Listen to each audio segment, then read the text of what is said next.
पहाड़ों के दामन में रहने वाला यूसुफ एक गरीब मजदूर था, जिसकी पूरी दुनिया उसकी कमजोर सी बीवी और उसके 3 मासूम बच्चे थे, जिनकी सांसें ही उसकी उम्मीद थीं। मगर जब सर्दियों ने समय से पहले दस्तक दी और बर्फ ने पूरे गांव को लोहे की तरह जकड़ लिया तो मजदूरी छिन गई, चूल्हा ठंडा पड़ गया और डर चुपचाप उसके घर में बस गया।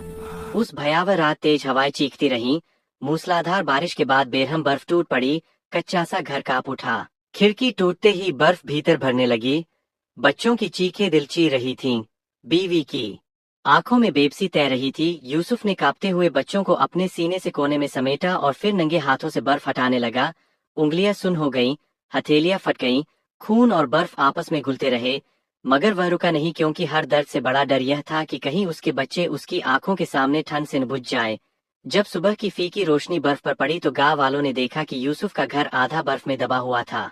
भीतर बच्चे जिंदा थे, माँ उन्हें सीने से लगाए रो रही थी और दरवाजे के पास यूसुफ चुपचाप बैठा था, आंखें बंद, हाथ बर्फ में जमे हुए, जैसे उसकी ताकत, उसके सपने और उसकी जिंदगी वही थम गई हो। मगर उसने अपने बच्चों की सांसें बचा ली थीं, और एक पिता के लिए इस कुर्बानी से बड़ी कोई जीत नहीं होती।